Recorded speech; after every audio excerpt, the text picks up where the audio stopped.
friend, today we are going to learn English grammar. आपण पाहत आहोत प्रोनाउन.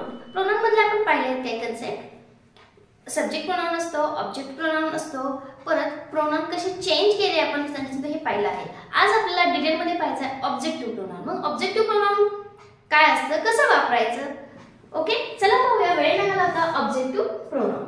एक सेंटेन्स घेते. I spoke to him.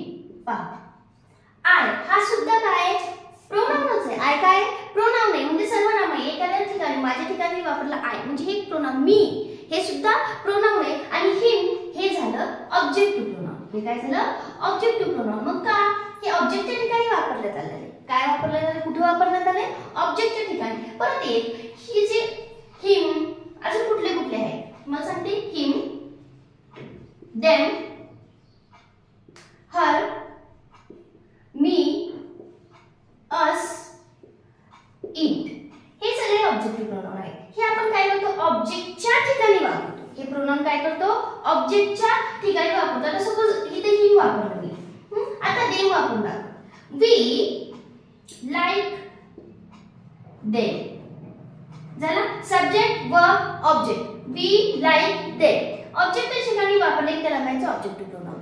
Then मग हे ऑब्जेक्टिव्ह प्रोनाउन कसे असतात, याला आपण थोडा विचार करून बघितलं, मराठीच्या ग्रामरच्या त्याचं कंपॅरिझन केलं तर ऑब्जेक्टिव्ह जे प्रोनाउन असतात हे द्वितीय विभक्तीत आपण वापरतो. ऑब्जेक्टिव्ह प्रोनाउन हे नेहमी द्वितीय विभक्तीतच वापरतात.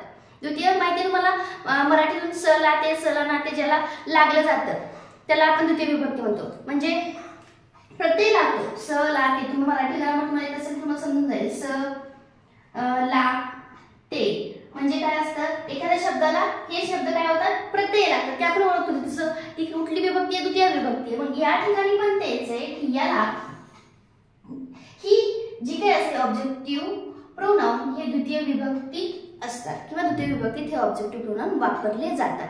नाही मग अजून काय काय याच्यामध्ये, फर्स्ट द्वितीय विभक्तीत वापरले जातात, देन ऑब्जेक्टिव्हच्या प्लेसला वापरले जातात. त्याचे एक्झाम्पल दिले, हे काही ऑब्जेक्टिव्ह प्रोनाउन दिले मी तुम्हाला.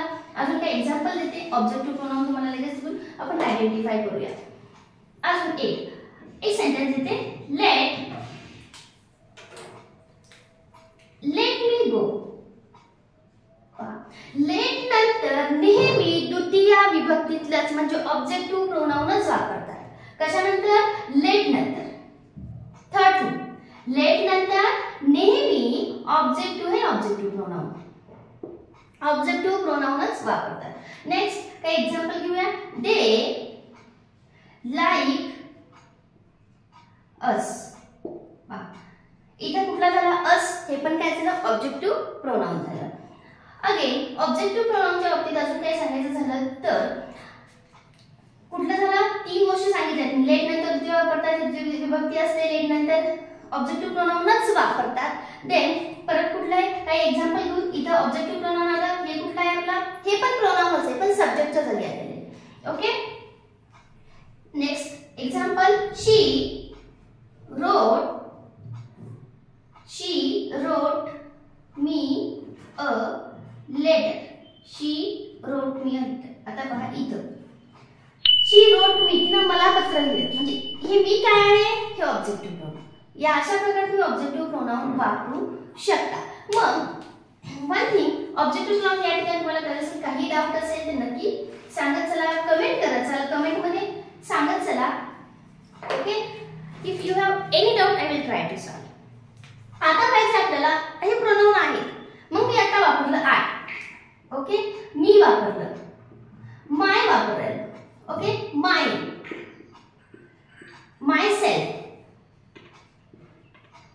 हे जे सर्व प्रोनाउन आहेत हे सगळे प्रोनाउन सिंग्युलर मध्ये वापरतात.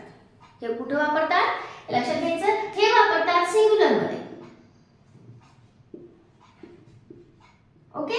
मग प्लुरल मध्ये काय वापरत असतील, मग प्लुरल मध्ये वापरणारे प्रोनाउन आहेत वी, अवर, अस. हे ऑब्जेक्टिव्ह प्रोनाउन म्हणून नाही पण आपण मी ऑब्जेक्टिव्ह मध्ये वापरतो.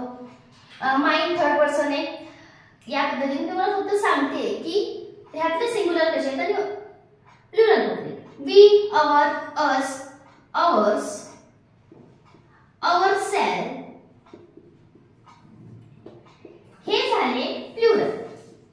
हे काय झाले प्लुरल, हे प्लुरल मध्ये वापरतात आणि हे सिंग्युलर मध्ये वापरतात. ओके, या पद्धतीने आपण पाहिले ऑब्जेक्टिव्ह प्रोनाउन. कारण पहिल्या पार्ट मध्ये ऑब्जेक्टिव्ह प्रोनाउन मी जस्ट ओरली सांगितलं होतं की ऑब्जेक्टिव्ह प्रोनाउन आहेत, पण त्याचा वापर कसा करायचा, उपयोग कसा होतो आणि आपण त्याला कसं सेंटेन्स मध्ये यूज करतो यासाठी हा व्हिडिओ बनवला आहे. यामध्ये ऑब्जेक्टिव्ह प्रोनाउनचे मॅक्झिमम तुम्हाला सगळे कन्सेप्ट मी क्लिअर केले आहेत. तरी काही डाऊट असेल तर सांगत चला. ओके, म्हणजे या ठिकाणी तुम्हाला ऑब्जेक्टिव्ह प्रोनाउन समजलंच असेल. चला लाईक करून घ्या आणि शेअर आणि सबस्क्राइब करायला मात्र विसरू नका. Okay, thank you.